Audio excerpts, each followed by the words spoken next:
ഈ പറഞ്ഞ പോലെ സാധാരണ ക്രൂശീകരണം നടന്നു കഴിഞ്ഞാൽ ആൾക്കാരെ എന്ത് ചെയ്യുന്നത്, പ്രോപ്പറായിട്ട് അടക്കം ചെയ്യുമോ? ഈ വ്യക്തിനെ കലറെ കൊണ്ട് അടക്കം ചെയ്തു. എന്തിനാ ഇങ്ങനെ റോമൻ സൈന്യം കാവൽ നിൽക്കുന്നതിന്? ലോജിക്കുണ്ട്. ഒരു മരിച്ച വ്യക്തി കാവല് നിൽക്കുക, എന്തിന് കാവലെന്ന് ചോദിച്ചു. അതായത് ഏത് ഒരു സൈക്യാട്രിസ്റ്റിന്റെ അടുത്ത് ചോദിച്ചു കഴിഞ്ഞാൽ ഡോക്ടർ പറയും ഹാലൂസിനേഷൻ എന്ന് പറയുന്ന ഒരു ഇൻഡിവിജ്വൽ എക്സ്പീരിയൻസ് ആണ്. ശ്വാസം മുട്ടി വിശന്ന് മരിക്കണമെന്നുള്ളൊരു ഇന്റൻഷൻ. അപ്പോഴും ഈ ഉയർത്തെഴുന്നേറ്റ വ്യക്തി അങ്ങോട്ട് വരികയാണ്. ആ ട്രാൻസ്ഫോർമേഷൻ എന്ന് പറയുന്നത് ദാറ്റ് ഈസ് സംതിങ് അമേസിങ്. പക്ഷെ അത് ഈ ഡിസൈപ്പിൾസിന് മാത്രമല്ല, അവിടുത്തെ റിലീജിയസ് ലീഡേഴ്സിനെ തന്നെ പേടിപ്പിച്ചു കളഞ്ഞത്. ഇപ്പൊ ഈ പറഞ്ഞ ട്രെൻഡ് ഇവർ ഒബ്സർവ് ചെയ്തിട്ടുണ്ട്. ഇപ്പൊ ഗമാലിയൽ എന്ന് പറഞ്ഞൊരു ഫേമസ് ഫാരിസി ഉണ്ടായിരുന്നു. To die and get resurrected the same way, with the same power Jesus was resurrected. 2000 വർഷത്തിന് ശേഷം 30 വയസ്സ് അടുപ്പിച്ച് അല്ലെങ്കിൽ താഴെയുള്ള 25 വയസ്സുള്ള പിള്ളേർ ഇരുന്ന് ഡിസ്കസ് ചെയ്യുക, എൻ്റെ വിശ്വാസത്തിന് കാരണം അന്ന് മരിച്ചവരുടെ രക്തമാണെന്ന് പറയുന്നത്. ജീവിതത്തിൽ പർപ്പസ് വന്നിരിക്കുകയാണ്. Change for good. ദൈവത്തിന് ആഗ്രഹം എൻ്റെ ഹൃദയത്തിൽ നടക്കുക എന്നുള്ളത്. പത്രോസിനെ മാറ്റിയതുപോലെ, ശിഷ്യന്മാരെ മാറ്റിയതുപോലെ ഹി ക്യാൻ ചേഞ്ച് മീ എന്നുള്ളത് എന്ന് പറഞ്ഞാൽ നമ്മളുടെയൊക്കെ രക്ഷ ഉറപ്പിക്കുന്ന ഒരു നിമിഷം ഉള്ള ദിവസത്തെ ഇപ്പൊ ആൾക്കാർ കാണുന്നത്, ഞാൻ ആദ്യം പറഞ്ഞ പോലെ ഇറച്ചിയും തിന്നുന്ന അല്ലെ കള്ള് കുടിക്കാവുന്ന ആ ഒരു ദിവസമാണ്. 50 ദിവസം കാത്തു കെട്ടി കിടന്നിട്ട് കുപ്പി പൊട്ടിക്കുന്ന ഒരു ദിവസം. അതിൽ തന്നെ ഒതുക്കിക്കളഞ്ഞു. ഈ 50 ദിവസത്തിൽ ഒതുക്കപ്പെടേണ്ടതാണോ? ഈ ഒരു 3 ദിവസത്തിൽ ഒതുക്കപ്പെടേണ്ടതാണോ? 365 ദിവസം ആഘോഷിക്കപ്പെടേണ്ടതല്ലേ? അതിൻ്റെ കൂടെ ഒരു എറ്റേണൽ അല്ലെ ഹോപ്പ്. ഇന്ന് നീ എൻ്റെ കൂടെ പരദീസയിൽ ഇരിക്കുമെന്നുള്ള, മരണത്തിന് ശേഷം ഒരു പരദീസ ഉണ്ടെന്നുള്ളൊരു ഹോപ്പും പ്രത്യാശ. ഈ 80 വർഷം അല്ല എൻ്റെ ജീവിതത്തിന്റെ അവസാനം, ഇതൊരു ഒരു ചെറിയ ഫേസ് ആണെന്ന് പറഞ്ഞുകൊണ്ട്. അതെ, നമ്മുടെ എല്ലാ ശ്രോതാക്കളോടും നമുക്ക് പറയാനുള്ളതേ ഉള്ളൂ അല്ലേ? Question it, search for it, you will definitely find answers.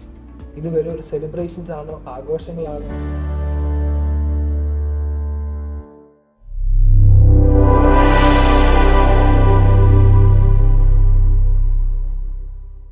കഴിഞ്ഞ 2 എപ്പിസോഡിൽ നമ്മൾ ഡിസ്കസ് ചെയ്ത കാര്യം, യേശുക്രിസ്തു എന്ന് പറഞ്ഞ വ്യക്തി ഒരു ഹിസ്റ്റോറിക്കൽ ഫിഗറാണ്.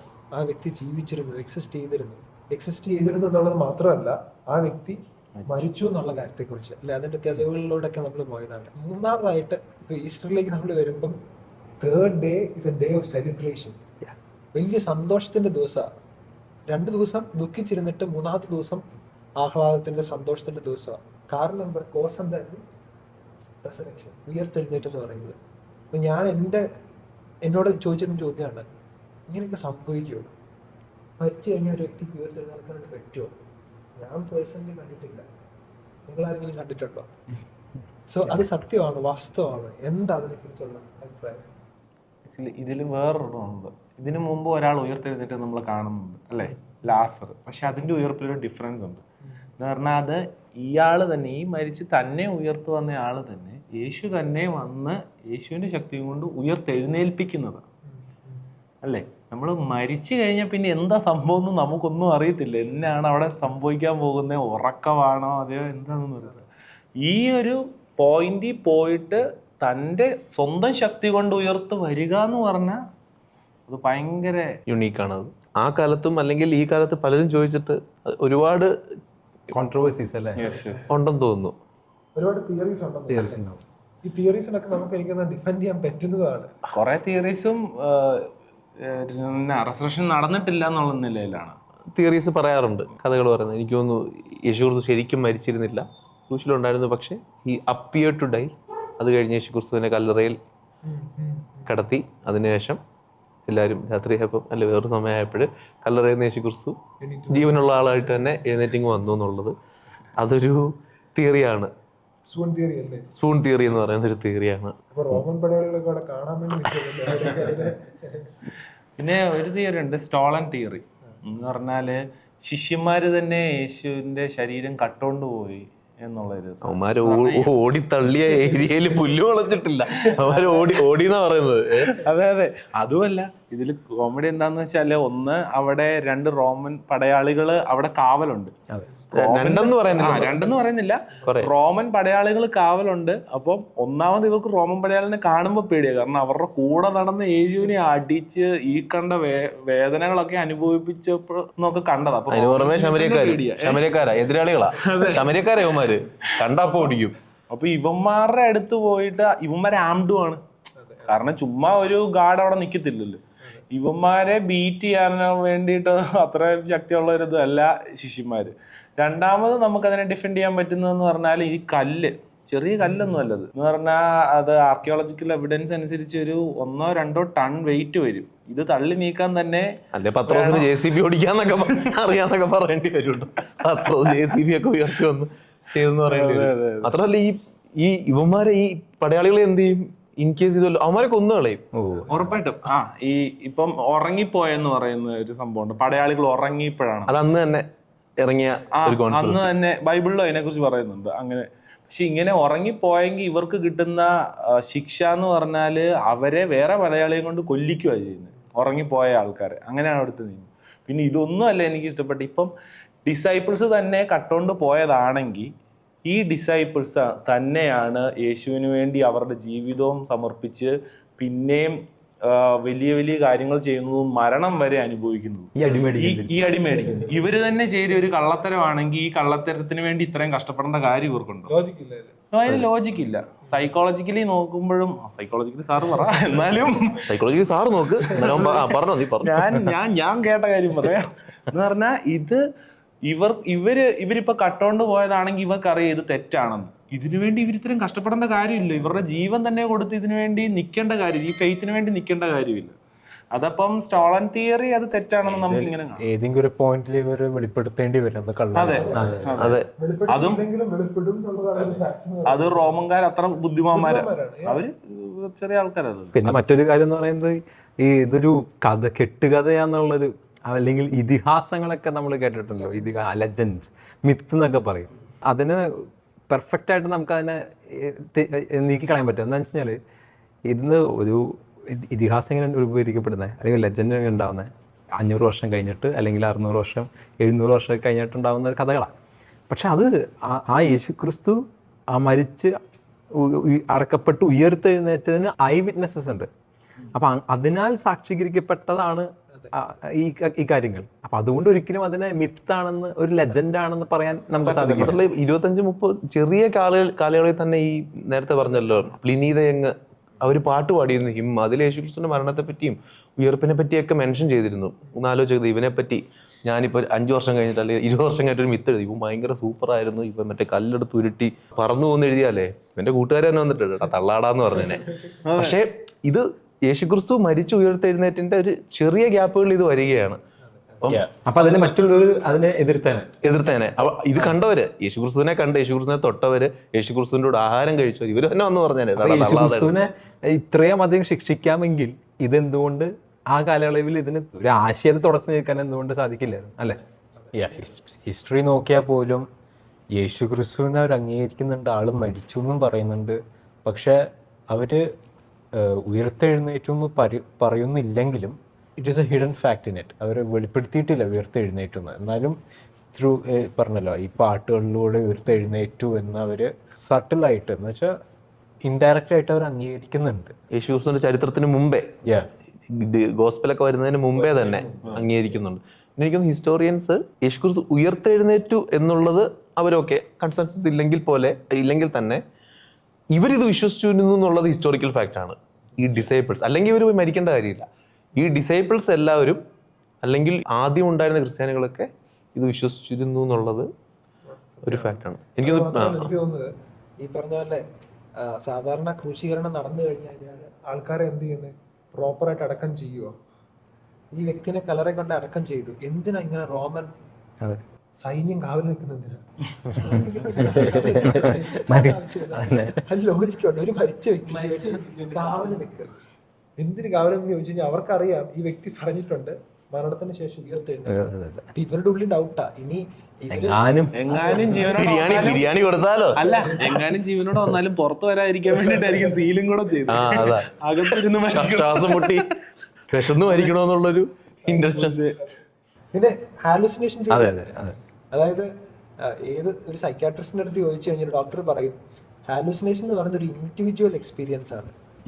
പലതരത്തിലുള്ള ഹാലൂസിനേഷൻസ് ഉണ്ട്, ഓഡിറ്ററി ഉണ്ട്, വിഷ്വൽ ഉണ്ട്. ഞാനൊരു കാര്യം കേൾക്കുകയാണ്, ഞാൻ കാണുകയാണ്, പല കാര്യങ്ങൾ സെൻസ് ചെയ്യാണ്, ഇത്തരത്തിലുള്ള ഹാലൂസിനേഷൻസ്. ഇത് ഇൻഡിവിജ്വലാണ്.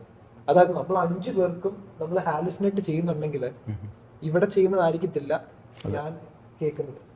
ഹാലൂസിനേഷൻ തിയറി എന്ന് പറഞ്ഞാൽ ആൾക്കാർ യേശുവിനെ കണ്ടതിനെ കുറിച്ചാണ്. അത് കണ്ടവരല്ല, ഈ കണ്ടെന്ന് പറയുന്നത് റെസറക്ഷൻ കഴിഞ്ഞ് 500 പേര് കണ്ടെന്ന് അറ്റ് എ ടൈം ഒരു സമയത്ത് പറയുന്നുണ്ട്. അപ്പൊ ഈ 500 പേരും ഹാലൂസിനേറ്റ് ചെയ്യുന്ന പറയുന്നത് 500 പേര് ഒരുമിച്ച് ഹാലുസിനേഷൻ.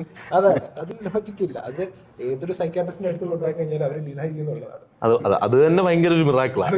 അല്ല, അത് പറഞ്ഞവന് റിസറക്ഷനെക്കാളത്തെ മിറാക്കിൾ 500 പേർക്ക്. ഇവിടെ 4 പേർക്ക് ഒരേ ആശയം വരുന്നില്ല. ഇവിടെ വേറെ വേറെ കാര്യങ്ങളാണ് നമ്മൾ സംസാരിക്കുന്നത്, അറ്റ് എ മൊമെന്റിൽ സംസാരിക്കാൻ ശ്രമിക്കുന്നത്. അപ്പം 500 പേർക്ക് ഒറ്റയടിക്ക് ഒരു ഹാലൂസിനേഷൻ വന്നു പറഞ്ഞാൽ it's a miracle in itself. Hallucination theory പറഞ്ഞവൻ അവൻ ഹാലൂസിനേറ്റ് ചെയ്യുന്നുള്ള അല്ല, ഇങ്ങനെ they very badly wanted to deny this. അതാണ് ഏറ്റവും മെയിൻ ഈ പോയിന്റ്. ഒരു ആശയത്തെ എങ്ങനെയെങ്കിലും തള്ളിക്കളയണം, നശിപ്പിക്കണം ഈ തിയറിയൊക്കെ വന്നതിന്റെ. പക്ഷെ അതിനൊക്കെ നമുക്ക് ഡിഫൻസ് ഉണ്ടെന്നുള്ളത് അല്ലേ?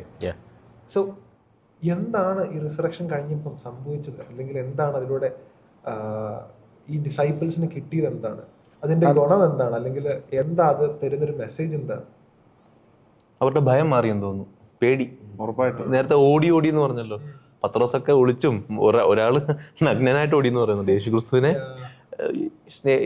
യോഹന്നാൻ എന്ന് പറയുന്ന ഡിസൈപ്പിള് എന്തോ ജസ്റ്റ് ഒരു ക്ലോക്ക് ഒക്കെ വെയർ ചെയ്ത്, ചെറിയ സാധനം വെയർ ചെയ്ത് പതുക്കെ വരുക. എന്താ ആരോ എന്ത് ചോദിച്ചപ്പോൾ അതിട്ടിട്ട് നഗ്നനായിട്ട് ഓടി. അപ്പൊ അങ്ങനെയുള്ളവര് ഉയർത്തെഴുന്നേറ്റ് വന്ന യേശു ക്രിസ്തുവിനെ കണ്ടപ്പോൾ അവരുടെ ഭയം മാറി. ഞാൻ മരിച്ചാലും ഇനി കുഴപ്പമില്ല, എന്നെ അവർ കൊന്നോട്ടെ, ഇറ്റ്സ് ഫൈൻ.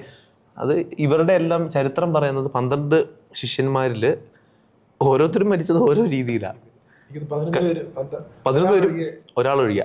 ഒരാള് യോഹന്നാനാ, ഈ പറഞ്ഞ ഈ മറ്റേ നഗ്നായിട്ടോടിയ പുള്ളിയാട്ടോ. പുള്ളിയെ വെളിച്ചെണ്ണയിലിട്ട് തിളപ്പിച്ചു. അവിടുന്ന് ഇറങ്ങി ഓടി രക്ഷപ്പെട്ട ഒരു വ്യക്തിയാണ്. അവസാനം എനിക്കൊന്നൊരു ബുക്ക് തോന്നുന്നില്ല, ഒരു ബുക്ക് എഴുതിയിട്ടുണ്ട്. ബാക്കി 11 പേരെ കല്ലെറിഞ്ഞു വന്നിട്ടുണ്ട്. കുന്തം വെച്ചിട്ട്, ഞാൻ താമസിക്കുന്നതിന് 4 കിലോമീറ്റർ അപ്പുറം സെന്റ് തോമസ് മൗണ്ടിന്റെ അവിടെ വെച്ചിട്ട് തോമസിനെ കൊന്നെന്ന് കുന്തം വെച്ച് കൊന്നെന്ന് പറയുന്നുണ്ട്. പിന്നെ ഈർച്ചവാളൽ അറുക്കപ്പെട്ടിട്ടുള്ളവരുണ്ട്. പിന്നെ തലകീഴായിട്ട് പത്രോസ് പറഞ്ഞു, ഈ പേടിത്തൊണ്ടൻ പത്രോസ് പറഞ്ഞത്, നമ്മൾ ഈ ഇങ്ങനെ പറയാട്ടോ പേടിത്തൊണ്ടൻ എന്നൊക്കെ, പക്ഷേ സ്ട്രോങ് ആയിട്ടുള്ളൊരു വ്യക്തിയായിരുന്നു. പത്രോസ് പറഞ്ഞത് I don't deserve to die like Jesus. Yesu Kristu ഇങ്ങനെ മരിച്ചത്, പക്ഷേ എനിക്ക് ഇപ്പം ഞാൻ തലകീഴായിട്ട് മരിക്കാവുന്ന രീതിയിലൊക്കെ പറഞ്ഞു. അങ്ങനെ ഓരോരുത്തരും ഈ നേരത്തെ പറഞ്ഞ പോലെ ഏതെങ്കിലും ഒരു പോയിന്റ് ഓഫ് ടൈമിൽ ഇവർ പറഞ്ഞേനെ ഇതൊക്കെ തള്ള. ഓക്കെ, അപ്പൊ നമ്മള് ഈ പത്രോസിനെ കുറിച്ച് കുറച്ചു മുമ്പ് നമ്മൾ പറഞ്ഞു, തള്ളി പറഞ്ഞ പത്രോസ് ആ വിശ്വാസത്തെ എത്രമാത്രം ചേഞ്ച് ചെയ്തിരുന്നു ആ റിസറക്ഷൻ എന്ന് പറഞ്ഞാൽ. അത് അവർക്ക് വലിയൊരു ഫൗണ്ടേഷൻ ആയല്ലേ എന്ന് പറഞ്ഞാൽ ഇതിനപ്പുറം വേറെ ഒന്നും ഇല്ല. ഇത് തന്നെയാണ് പൂർണ്ണമായി ഇവർക്ക് മരണത്തെ വരെ പേടി മാറി. മരണത്തെ പേടി മാറിയ പിന്നെ ഈ വ്യക്തിയുടെ കൂട്ടത്തിൽ ഇവർ നടന്നു, വ്യക്തി കാണിക്കുന്ന അത്ഭുതങ്ങളൊക്കെ കണ്ടു, അതൊക്കെ കണ്ടു, കൊള്ളാം, ഇവരും പ്രതീക്ഷിക്കുകയാണ്, ഒരു ഹോപ്പൊക്കെ കൊടുത്തിട്ടുണ്ട്. അത് കഴിഞ്ഞിട്ട് ദാണ്ട കിടക്കുന്ന വ്യക്തിനെ ക്രൂശീകരിക്കുകയാണ്, കൊല്ലാൻ പോവാണ്. ഇതുവരെ കണ്ട ഹോപ്പ് എല്ലാം തകർന്നു പോയി. എന്നിട്ട് പത്രോസ് ഒളിഞ്ഞു ഭാഗത്ത് പോവാണ്. എന്താ സംഭവിക്കുന്നത്, ഇനി ഇവിടുന്ന് എന്തെങ്കിലും അത്ഭുതം കാണിച്ച് മറുപടി കാണിച്ച് വരുമോ എന്നുള്ളത്. അവിടെയും പുള്ളിക്കാരനും പേടിയുണ്ട്, ഭയമുണ്ട്. അവിടെയും തള്ളി പറയുന്ന ഒരു പത്രോസിനെ കാണാൻ പറ്റും. ഇതിന് ശേഷം ഇവരെല്ലാരും കൂടെ ഭയത്താൽ തന്നെ ഒരു സ്ഥലത്ത് കൂടുന്നത് നമുക്ക് കാണാൻ സാധിക്കുന്നുണ്ട്. റിസറക്ഷന് ഇവർ ഒരു സ്ഥലത്ത് കൂടി കാണുന്നുണ്ട്. മറിയ ഉണ്ടായിരുന്നു, യേശുക്രിസ്തുവിന്റെ മാതാവ്. പിന്നെ അതിനുശേഷം അവര് പഴയ മീൻപിടിക്ക് പോകുന്നത് കാണാൻ സാധിക്കും. മീൻ പിടിക്കാൻ ഇനി കാര്യമില്ല. ഒരാള് വന്നു നമ്മുടെ കൂടെ കുറെ നാളൊക്കെ ജീവിച്ച് അത്ഭുതമൊക്കെ ചെയ്തു, പുള്ളി മരിച്ചു, ഇനി നമുക്ക് പഴയ വഴി തുടരാന്ന് നോക്കാന്നുള്ളത്. പക്ഷെ അപ്പോഴും ഈ ഉയർത്തെഴുന്നേറ്റ വ്യക്തി അങ്ങോട്ട് വരികയാണ്. ആ ട്രാൻസ്ഫോർമേഷൻ എന്ന് പറയുന്നത് that is something amazing. After that it's a new life. പക്ഷെ അത് ഈ ഡിസൈപ്പിൾസിന് മാത്രമല്ല, അവിടുത്തെ റിലീജിയസ് ലീഡേഴ്സിനെ പേടിപ്പിച്ചു കളഞ്ഞത്. ഈ പറഞ്ഞ ട്രെൻഡ് ഇവർ ഒബ്സർവ് ചെയ്തിട്ടുണ്ട്. ഇപ്പോൾ ഗമാലിയൽ എന്ന് പറഞ്ഞൊരു ഫേമസ് ഫാരിസി ഉണ്ടായിരുന്നു. ഇപ്പോൾ ആദ്യമായിട്ട് പത്രോസ് ഇതുപോലെ നല്ല ബോൾഡായിട്ട് സംസാരിച്ചപ്പോൾ പിടിച്ച് കുറേ താക്കീതെല്ലാം കൊടുത്ത് തിരിച്ചു വിടാൻ ഉള്ളൊരു പ്ലാൻ ഉണ്ടായിരുന്നു. അപ്പോൾ എന്ത് പറഞ്ഞപ്പോഴേ യേശു ക്രിസ്തു റിസറക്ട് ചെയ്തെന്ന് പറഞ്ഞപ്പോഴേ ഉയർത്തെഴുന്നേറ്റ യേശുവിനെ കുറിച്ച് പ്രസംഗിച്ചപ്പോൾ പരീക്ഷന്മാരെല്ലാവരും അറസ്റ്റ് ചെയ്തു. അപ്പോൾ ഇദ്ദേഹത്തിന് എന്ത് ചെയ്യണം എന്നുള്ളൊരു വിചാരണ നടത്തുന്ന സമയത്ത് ഗമാലിയൽ ഒരു കാര്യം പറഞ്ഞിട്ടുണ്ടായിരുന്നു. ഈ യേശുവിനെ പോലെ പലരും ഇതിനു മുമ്പ് അവിടെ വന്നിട്ടുണ്ട് ഡിവിനിറ്റി ക്ലെയിം ചെയ്തിട്ട്. പക്ഷെ അവരെല്ലാവരും ഇതുപോലെ ഭീഷണിപ്പെടുത്തി വിട്ടപ്പോൾ അവരെല്ലാവരും പേടിച്ചു പോയി. ഇത് അതേ പോക്കോലെ പോകേണ്ട ഒരു വ്യക്തി തിരിച്ച് അതിലും വലിയൊരു എനർജിയിൽ തിരിച്ചു വരുന്നു. അപ്പം നിങ്ങൾ സൂക്ഷിക്കണം. ഇത് സാധാരണ ഒരു മൂവ്മെന്റ് അല്ല, എന്തോ കാര്യമുണ്ടാവും. അപ്പൊ സൂക്ഷിച്ച് നോക്കിയും കണ്ടു ഒരു ടെസ്റ്റ് കൊടുക്കുവാണ്. ഓക്കെ, ഇത് ശരിയാണെങ്കിൽ ഓക്കെ വളർന്നോട്ടെ, അത് ശരിയാണെങ്കിൽ വളരണം. തെറ്റാണെങ്കിൽ ഇതുവരെ നടന്നതുപോലെ എല്ലാം നശിച്ചു പോകും, അവന്റെ പേരും മറന്നു പോകും, ആ മൂവ്മെന്റും നശിച്ചു പോകും എന്നുള്ളത് ഗമാലിയൽ അന്ന് പറഞ്ഞത്. That is A test. അദ്ദേഹത്തിന് ലോജിക്ക് ഉണ്ടായിരുന്നു, ഈ തിയറീസ് ഉണ്ടാക്കുന്നവർക്കില്ലായിരുന്നു. എനിവേ ഓക്കെ, അപ്പൊ ഈ തിയറീസിൽ നിന്ന് തിയറീസ് എല്ലാം അപ്പാടെ നമുക്ക് നീക്കിക്കളയാം അല്ലേ? പിന്നെ എനിക്ക് തോന്നുന്നു ഒരു കോൺസ്പിറസി ആയിരുന്നെങ്കിൽ യേശുക്രിസ്തുവിനെ ആദ്യം കാണുന്ന സ്ത്രീകളാകാൻ ഒരു ചാൻസും ഇല്ല. അന്നത്തെ പെർസ്പെക്റ്റീവ്, അന്നത്തെ ഒരു ഹിസ്റ്റോറിക്കൽ പെർസ്പെക്റ്റീവ് അല്ലേ. എനിക്ക് തോന്നുന്നു ജൂബലിന് അത് പറയാൻ പറ്റുമായിരിക്കും. അന്നത്തെ ഒരു historical perspective, witness of woman എന്നൊക്കെ പറയുന്നത്. അന്നത്തെ ഹിസ്റ്റോറിക്കൽ പെർസ്പെക്റ്റീവ് ഇവിടെ ഇപ്പോൾ പറഞ്ഞാൽ ചിലപ്പോൾ അധികം പേർക്ക് ഇഷ്ടപ്പെടില്ല, പക്ഷേ അങ്ങനത്തെ ടേംസ് തന്നെ യൂസ് ചെയ്യണം. അന്ന് സ്ത്രീകളൊരു സെക്കൻഡ് ക്ലാസ് വ്യക്തികളായിട്ടാണ് കണ്ടുകൊണ്ടിരുന്നത്.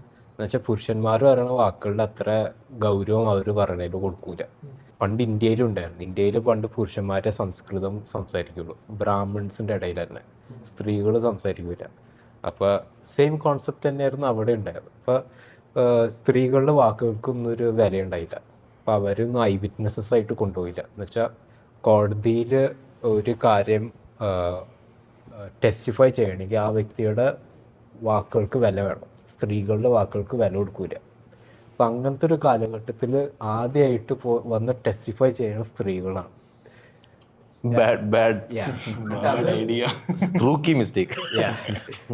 ആൻഡ് ഇതിലെ ഏറ്റവും ഫണ്ണിയസ്റ്റ് പാർട്ട് എന്ന് വെച്ചാൽ ഇതെല്ലാം ഗോസ്പിളിൽ റെക്കോർഡും ചെയ്തിട്ടുണ്ട്. അതെ. സോ അത് റെക്കോർഡ് ചെയ്യുമ്പോൾ നാച്ചുറലി ഗോസ്പിളിനെയും ക്രിട്ടിസൈസ് ചെയ്യാൻ ചാൻസ് ഉണ്ട്. കാരണം സ്ത്രീകളുടെ വിറ്റ്നസ് ആദ്യം കൊടുത്തേക്കണം. Yet this gospel has brought a lot of changes, yet this gospel has made a lot of people powerful. അതാണ് ഇതിൻ്റെ ഒരു അമേസിങ് പാർട്ട്. എനിക്ക് തോന്നുന്നു വേറൊരു അതിൽ തന്നെ എനിക്ക് മനസ്സിലായൊരു കാര്യം, first I witness she was searching. ആ ഒരു സീക്കിംഗ് മൈൻഡ് ആൻഡ് മെന്റാലിറ്റി ഉണ്ടായിരുന്നു. അത് ഫസ്റ്റ് അതെ ആ നീഡ് അറിയുകയും ചെയ്തു. ഫസ്റ്റ് ഐ വിറ്റ്നസ് ആയിട്ട് ആ വ്യക്തിയെ കാണാൻ, കർത്താവിനെ കാണാൻ കിട്ടിയ ഭാഗ്യം ആ വ്യക്തിക്ക്. അന്വേഷിക്കുവാൻ കണ്ടെത്തൂ എന്നൊക്കെ പറയുന്നത് പോലെ ആ ഒരു പ്രിൻസിപ്പിൾ ആക്ച്വലി അന്വേഷിക്കുവാൻ കണ്ടെത്തും, seek and you shall find എന്ന് പറയുന്നത്. അവിടെ ഒരു ക്ലാസ് ഇല്ല അല്ലെ, ഒരു ജെൻഡർ ഇല്ല, ഒന്നുമില്ല. ഏത് വ്യക്തി അന്വേഷിച്ചാലും കണ്ടെത്തും. ആ ചരിത്രം കോടതിയൊക്കെ പറയുന്നുണ്ടാവും സ്ത്രീകളുടെ ഇതിന് വിലയില്ല, ബട്ട് ജീസസ് ചോ സംതിങ് എൽസ്. ഈ ഒരു കേസ് പറഞ്ഞപ്പോൾ യേശുക്രിസ്തു പറയുന്നുണ്ട് സ്ത്രീകളോട്, ഞാൻ ഗലീലയിലേക്ക് പോകും, അവിടെ ഞാൻ ശിഷ്യന്മാരെ കാണും. പത്രോസിനോട് സ്പെഷ്യലായിട്ട് പറയണമെന്ന് പത്രോസിനോടും ശിഷ്യന്മാരോടും. അത് പറയാൻ കാരണം ലാസ്റ്റ് ഇന്ററാക്ഷൻ പത്രോസുമായിട്ട് നടന്ന യേശുക്രിസ്തുവിന്റെ ഒരു നോട്ടമാണ്. 3 തവണ ഡിനേ ചെയ്തപ്പോൾ നോട്ടമാണ്. അപ്പം യേശുക്രിസ്തുവിന് അറിയായിരുന്നു യേശുക്രിസ്തുവിന്റെ റിസറക്ഷൻ പത്രോസിന്റെ ജീവിതത്തെ മാറ്റിമറിക്കും. ഇറ്റ് വിൽ കീഴ്മേൽ മറിക്കും എന്നൊക്കെ പറയുന്ന പോലെ it will change his life. അതുപോലെ ഈ ഒരു വിഷമത്തിൽ പുറത്തുപോയി ലാസ്റ്റ് കരഞ്ഞതാണ് പത്രോസ്. അതിദുഃഖത്തോടെ കരഞ്ഞു. ഹി വെപ്റ്റ് ബിറ്റർലി എന്നൊക്കെ പറയുന്ന പോലെ അങ്ങനെ കരഞ്ഞൊരു വ്യക്തിനെ കൺസിഡർ ചെയ്യുന്ന ഞാനൊക്കെ എൻ്റെ ഭാഗത്തു നിന്നാണെങ്കിൽ 4 ഇന്റർവ്യൂ കൊടുക്കുക റിസറക്റ്റ് ആയെന്നൊക്കെ പറഞ്ഞു. But he was considering that person. അതുമല്ല, അവന്റെ പ്രാർത്ഥനയ്ക്ക് വില കൊടുത്തു എന്ന് പറഞ്ഞാൽ കൺഫസ് ചെയ്ത് പ്രാർത്ഥിച്ചതിന് വില കൊടുത്തത് ഈ ഒരു പേര് വിളിച്ച് പറഞ്ഞു. എക്സ്ട്രാ പേരാ പത്രോസിനോടും ശിഷ്യന്മാരോടും പോയി പറയുക. അപ്പത്തേന് എന്റെ പ്രാർത്ഥന വില കേട്ട് ദൈവം എന്നെ അന്വേഷിക്കുന്നു എന്നുള്ള രീതിയിലാണ് ഓടി വരുന്നത് പത്രോസ്. അല്ല, ഈ നേരത്തെ പറഞ്ഞാല് ഒരു സ്കെപ്റ്റിക് വ്യക്തി ഉണ്ടായിരുന്നു. ഞാൻ കണ്ടാൽ മാത്രമേ വിശ്വസിക്കൂ, എനിക്ക് കാണാം, ഞാൻ വിശ്വസിക്കില്ല. ആ പുള്ളി ഏറ്റവും ദൂരം വന്നതും അതാണ് അതിന്റെ ഒരു ഫണ്ണി ഫൈനൽ. അത് കേരളത്തിലേക്ക് വന്നെന്നുള്ളതാണ് അല്ലേ. പുള്ളി കുറച്ച് കൂട്ടിയും പറഞ്ഞല്ലേ, കൈ ഇടണം, വിരലിടണം, ഡയമീറ്ററും റേഡിയസും ഒക്കെ എനിക്ക് അളക്കണം, സ്കെയിലൊക്കെ വെച്ച് എനിക്ക് നോക്കണം, വിലാപ്പുറത്ത് കൈ ഇടണം. ഏതാ സോറി, നമ്മുടെ ഈ ഫോട്ടോ കണ്ട് ശീലമായി ഫോട്ടോ ഇവിടെ. അപ്പം വിലാപ്പുറത്ത് കൈ ഇടണം, കുന്നം കുത്തി എന്ന് പറയുന്ന അവിടെ തൊട്ടു നോക്കണം എന്നൊക്കെ പറഞ്ഞൊരു വ്യക്തി ആണ് ഏറ്റവും ദൂരം സഞ്ചരിച്ച് കേരളത്തിലാണ് ഇറങ്ങിയത് എന്ന് ചരിത്രം പറയുന്നു. ചെന്നൈയിൽ വന്നിട്ട് ഞാൻ ഇടയ്ക്ക് അവിടെ പോകാറുണ്ട് കേട്ടോ. അവിടെ 12 ശിഷ്യന്മാരുടെ മരണത്തെ പറ്റി എഴുതി വെച്ചിട്ടുണ്ട്. അവിടെ നിന്ന് ഇത് വായിക്കും. അതൊരു വൈ ദേ ഡിഡ്. അത് എനിക്ക് 12 ശിഷ്യന്മാർ മാത്രമല്ല, ആദ്യത്തെ 300 വർഷം കൊടിയ പീഡനം. വേറൊരു ബിലീഫ് സിസ്റ്റം ഇങ്ങനെ വളർന്നു വന്നിട്ടുണ്ടോ എന്ന് തോന്നുന്നില്ല. അതെ, റോമൻ എംപറേഴ്സ് മാക്സിമം ഇവരെ നശിപ്പിച്ചു കളയാൻ നോക്കി, എന്നിട്ട് ഇവർ സർവൈവ് ചെയ്തു എന്നാണ് ഇതിലെ ഏറ്റവും വലിയ രസം എന്നുള്ളത്. അവരതുമാതിരി കൺവിക്റ്റഡ് ആണ് in what the believed, and that conviction has not only made them survive, but it has also changed an entire world. So much so that we find it hard to believe what the old system was. ഇപ്പോൾ ക്രൂശീകരണത്തെക്കുറിച്ച് നമ്മളിപ്പോൾ ഇവിടെ സംസാരിച്ചു. നമുക്ക് വായിച്ച് മനസ്സിലാക്കിയുള്ള അറിവ് മാത്രമേ ഉള്ളൂ. പക്ഷെ നമ്മളിത് കണ്ടിട്ടില്ല, ഇത് അനുഭവിച്ചവരെ അറിയത്തുമില്ല. സോ അതുമാതിരി ഡ്രമാറ്റിക് ചേഞ്ചസ് ആണ് ഈ ഒരു മൂവ്മെന്റ് കൊണ്ടുവന്നിരിക്കുന്നത്. എൻ്റെ ഒരു ഏത്തിസ്റ്റിക് ഫ്രണ്ട് എന്നോട് പറഞ്ഞു ഓർക്കുന്നുണ്ട്. പുള്ളി ഒരു ഡോക്യുമെൻ്ററി കണ്ടിട്ട് റോമൻ സാമ്രാജ്യം തകരാനുള്ളൊരു significant reason the growth of Christianity ആയിരുന്നു. പീഡിപ്പിക്കും തോറും വളർന്നുകൊണ്ടിരിക്കുന്ന, കാരണം ഈ 300 വർഷം കഴിഞ്ഞിട്ടും അവൻ്റെ അപ്പൻ കണ്ടു യേശുക്രിസ്തുവിനെ, ഉയർത്തെഴുന്നേറ്റ യേശുക്രിസ്തുവായിട്ട് കണ്ടതുകൊണ്ട് ഐ വിൽ ഓൾസോ, ഞാൻ മരിച്ചാലും കുഴപ്പമില്ല. റോമൻ കൊളോസ്യത്തിൽ ഗ്ലാഡിയേറ്റർ സിനിമ കണ്ടവർക്കൊക്കെ അറിയാം, അതിനകത്ത് മൃഗങ്ങൾ മുഴുവനുണ്ടല്ലേ, അവരെ പട്ടിണിക്കിട്ട് അതിൻ്റെ നടുക്ക് വിശ്വാസികൾ ഇടും, ചാൻസ് കൊടുക്കും, ഡിനൈ ജീസസ്, അങ്ങനെയാണ് നിങ്ങളെ കടിച്ചു കീറി തിന്നത്തില്ല എന്ന് പറഞ്ഞ്. അങ്ങനെ ഒരു സംഭവം നടക്കുമ്പം അത് ചെയ്യാതെ I prefer to die and get resurrected the same way with the same power Jesus was resurrected. യേശുക്രിസ്തുവിനെ ഉയർത്തെഴുന്നേറ്റ് അതേ ശക്തി കൊണ്ട് അതാണ് ഞാൻ പ്രിഫർ ചെയ്യുന്നതെന്ന് പറഞ്ഞാൽ അത് സ്ട്രോങ്. ഒരുപക്ഷെ അവിടെ ചിലപ്പോൾ കുറച്ചോ ചിന്തിച്ചാണ് ഇതെന്താ ഞാനിങ്ങനെ സഹിക്കുന്നത്. ബട്ട് 2000 വർഷത്തിന് ശേഷം 30 വയസ്സ് അടുപ്പിച്ച് അല്ലെ താഴെയുള്ള 25 വയസ്സുള്ള പിള്ളേർ ഇരുന്ന് ഡിസ്കസ് ചെയ്യുക എൻ്റെ വിശ്വാസത്തിന് കാരണം അന്ന് മരിച്ചവരുടെ രക്തമാണെന്ന് പറയുന്നത്. How strong A message they have given with their life. Sir പറഞ്ഞല്ലോ, ഞാൻ ആ പോയിന്റ് ഇപ്പോഴും സ്റ്റക്കായി കിടക്കുക. പത്രോസിനോട് കാണിച്ച ആ ഒരു സ്നേഹം അത് അൺഇമാജിനബിൾ അല്ലേ. തള്ളിപ്പറഞ്ഞ ഒരുവനോട് കാണിച്ച, റിസർട്ട് ചെയ്ത് വന്നതിന് ശേഷം കാണിച്ച ഒരു സ്നേഹം, ഒരു ആഴമായൊരു സ്നേഹം, ഡീപ്പായൊരു സ്നേഹം അല്ലേ. പകരം പത്രോസ് എന്താ ചെയ്തത്? അങ്ങനെ ഉപേക്ഷിച്ചു, പൂർണ്ണമായി തള്ളിപ്പറഞ്ഞാണ്. റിസർട്ട് ചെയ്ത് വന്ന കർത്താവ് ആദ്യം പത്രോസിനോട് പറയുമ്പോൾ ആ സ്നേഹത്തിൻ്റെ ആഴം, ഈ സ്നേഹം ചെയ്തതെന്ന് വെച്ച് കഴിഞ്ഞാൽ ആ ഫിയർ അങ്ങോട്ട് മാറ്റി. അൾട്ടിമേറ്റ് ഫിയർ എന്തുവാ? ഡെത്ത്. ഇതിനും വലിയ പേടിയില്ല, ആ പേടി അങ്ങ് മാറി എന്നുള്ളതാണ്. എല്ലാരും പറയത്തില്ലേ തൂക്കിക്കൊല്ലത്തൊന്നും ഇല്ലല്ലോ, അതല്ലേ അവരുടെ ഏറ്റവും വലിയ പേടി. ഇപ്പം ഹെൽമെറ്റ് ഇല്ലാതെ തൂക്കിക്കൊല്ലത്തൊന്നും ഇല്ലല്ലോ, അതാണ് ഏറ്റവും പേടി. തൂക്കിക്കൊല്ലുമെന്ന് പറഞ്ഞാൽ ചെയ്യത്തില്ല, അതാണ് ആൾക്കാർക്ക് ആ പേടി അങ്ങ് മാറി. ആ പേടി അങ്ങ് മാറി. പിന്നെ അവര് തൂക്കിക്കൊന്നാലും സാരമില്ല, ഞാൻ പിന്നെയും 3 ദിവസം കഴിയുമ്പോൾ വരും എന്നുള്ള ആ ഒരു മൈൻഡ്. എനിക്ക് തോന്നുന്നു ഈ റിസറക്ഷൻ്റെ ഏറ്റവും വലിയ മെസ്സേജ് എന്ന് പറയുന്നത് എന്തായിരിക്കും? ഭയം നീങ്ങി എന്നുള്ളതാണ്. ഹൃദയത്തെ ചേഞ്ച് ചെയ്തു. ഡെത്തിനോടുള്ള ആ ഭയം അങ്ങ് മാറിയല്ലേ. എനിക്ക് മാക്സിമം എന്നെ കൊല്ലാനേ പറ്റുള്ളൂ, ആ ലെവലെത്തി. പക്ഷെ അത് ലോകത്തിനെ മാറ്റിമറിച്ചു. Change the world. അതായത് ഇപ്പം എനിക്ക് തോന്നുന്നു നിലവിൽ ഇൻസ്റ്റാഗ്രാമിൽ ഏറ്റവും കൂടുതൽ ഫോളോവേഴ്സ് ഉള്ളത് ക്രിസ്ത്യാനോ റൊണാൾഡോയാണ്. എത്ര മില്യൺ ഉണ്ട്? 652 അത്രയും മില്യൺ ഫോളോവേഴ്സ് ഉണ്ട്. പുള്ളിനെ ഫോളോ ചെയ്യാനുള്ള കാരണം എന്തായിരിക്കും? ഫുട്ബോളർ, കാണാൻ സുന്ദരനാണ്, മോഡലാണ്, ഇത്തരത്തിലുള്ള ഒരുപാട് നല്ല കളിയൊക്കെ ഉണ്ട്. അങ്ങനെ പറയല്ലേ മെസ്സി ഫാൻസ്, ഞങ്ങള് മെസ്സി ഫാൻ കേട്ടോ. പക്ഷെ അദ്ദേഹത്തിന് ടാലന്റ് ഉണ്ട്, അദ്ദേഹം വളർന്ന രീതി, കളിച്ച രീതി അല്ലേ, അതെല്ലാം അപ്രീഷിയേറ്റ് ചെയ്യേണ്ടതാണ്. അതുകൊണ്ടാണ് ഇത്രയും ഫോളോവേഴ്സ് ഉള്ളത്. പക്ഷെ ചരിത്രം അവിടെ നിങ്ങൾ പരിശോധിക്കുമ്പോൾ ഏറ്റവും കൂടുതൽ ഫോളോവേഴ്സ് ഉള്ള വ്യക്തി, വിശ്വസിക്കപ്പെടുന്ന വ്യക്തി യേശുക്രിസ്തു.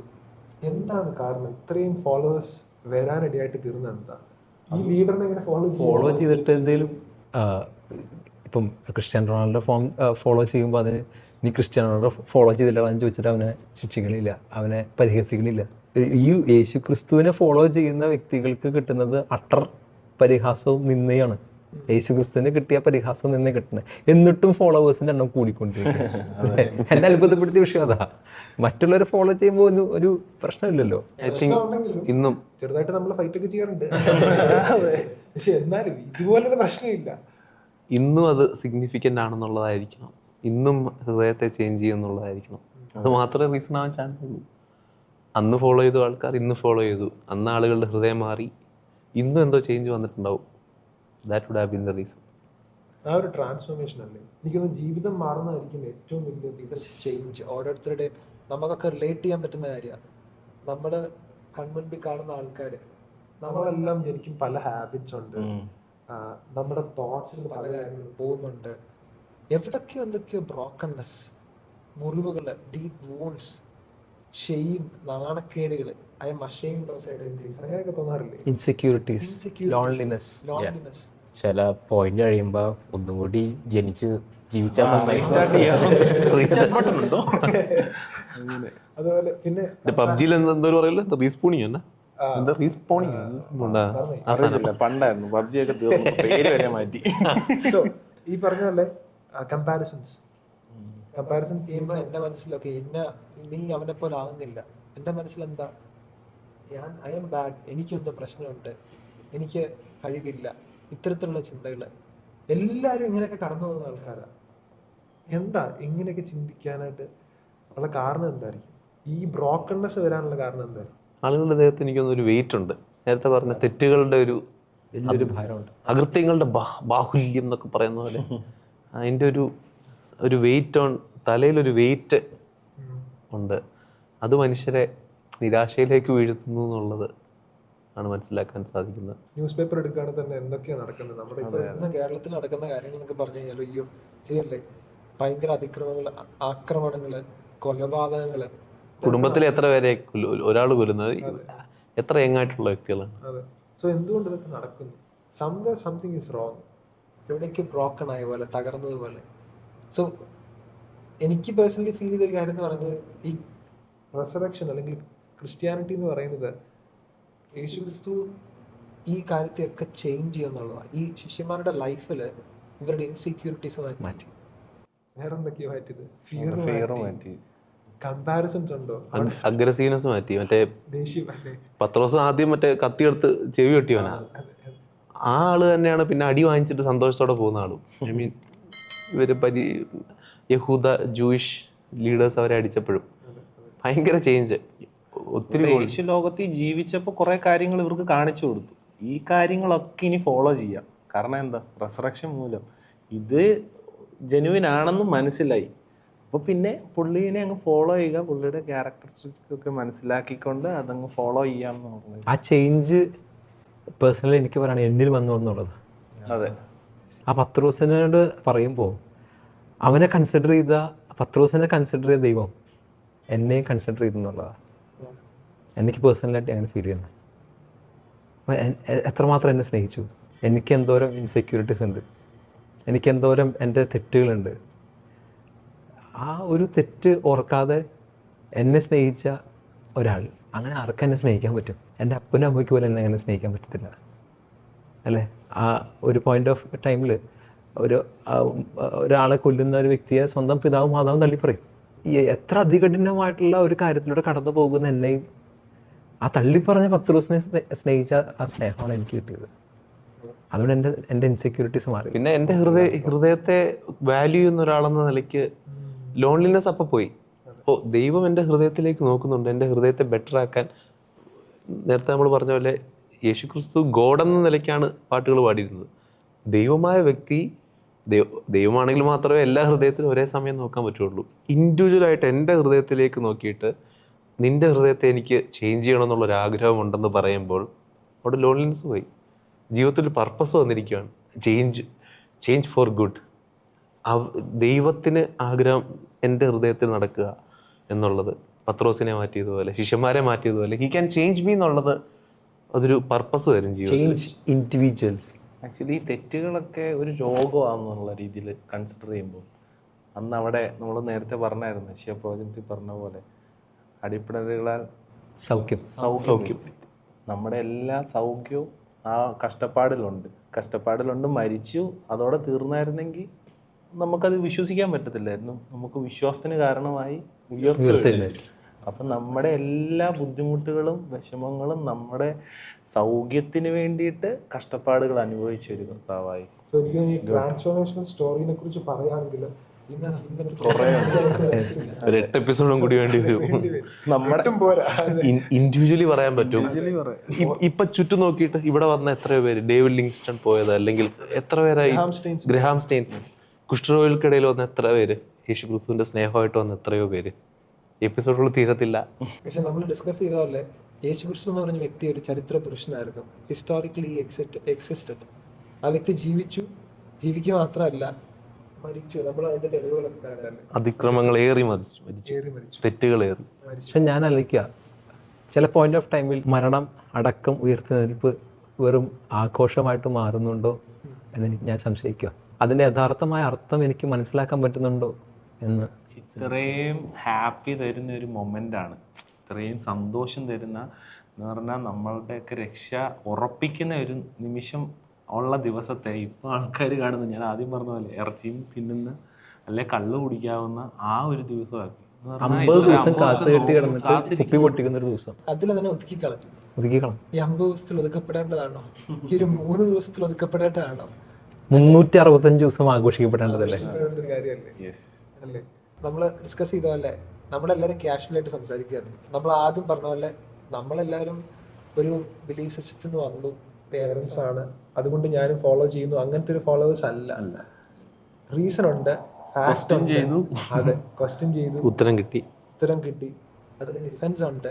ശരിക്കും ഈ വ്യക്തി ജീവിച്ചിരുന്നു, മരിച്ചു, അടക്കപ്പെട്ടു, ഉയർത്തെഴുന്നേറ്റൊന്നും ജീവിക്കുന്നുണ്ട്. സോ ഇത് തരുന്ന ഒരു ഹോപ്പ്, സന്തോഷം, സമാധാനം. And I pretty sure that നമ്മൾ എല്ലാവരും എല്ലാവരും ചിരിച്ച് അതിൻ്റെ കൂടെ ഒരു എറ്റേണൽ അല്ലെ ഹോപ്പ്. ഇന്ന് നീ എൻ്റെ കൂടെ പറുദീസയിൽ ഇരിക്കുമെന്നുള്ള, മരണത്തിന് ശേഷം ഒരു പറുദീസ ഉണ്ടെന്നുള്ളൊരു ഹോപ്പും പ്രത്യാശ. ഈ 80 വർഷം അല്ല എൻ്റെ ജീവിതത്തിന്റെ അവസാനം, ഇതൊരു ഒരു ചെറിയ ഫേസ് ആണെന്ന് പറഞ്ഞുകൊണ്ട്. അതെ, നമ്മുടെ എല്ലാ ശ്രോതാക്കളോടും നമുക്ക് പറയാനുള്ളതേ ഉള്ളൂ അല്ലേ? Question it, search for it, you will definitely find answers. ഇത് വെറും ഒരു സെലിബ്രേഷൻസ് ആണോ, ആഘോഷങ്ങളാണോ? ഇതിൻ്റെ പിന്നിലെ അർത്ഥം എന്താണ്? ഇതിൻ്റെ വസ്തുത എന്താണ്? ഇത് ശരിക്കും റിലയബിൾ ആയിട്ടുള്ളൊരു കാര്യമാണോ? എന്തിനു വേണ്ടിയിട്ടാണ് ഈ വ്യക്തി വന്നത്, മരിച്ചത്, അടക്കപ്പെട്ട് ഉയർത്തെഴുന്നേറ്റ് ജീവിക്കുന്നത്? സോ ഈ ഒരു സത്യം മനസ്സിലാക്കാനായിട്ട്, ഈ ഒരു കാര്യത്തിൻ്റെ വസ്തുത മനസ്സിലാക്കാനായിട്ട് നിങ്ങളെല്ലാവരും ഇടയായിട്ട് തീരട്ടെ എന്ന് ഞങ്ങൾ എല്ലാവരും ആശംസിക്കുന്നു, അല്ലെ, പ്രാർത്ഥിക്കുന്നു. Happy Easter.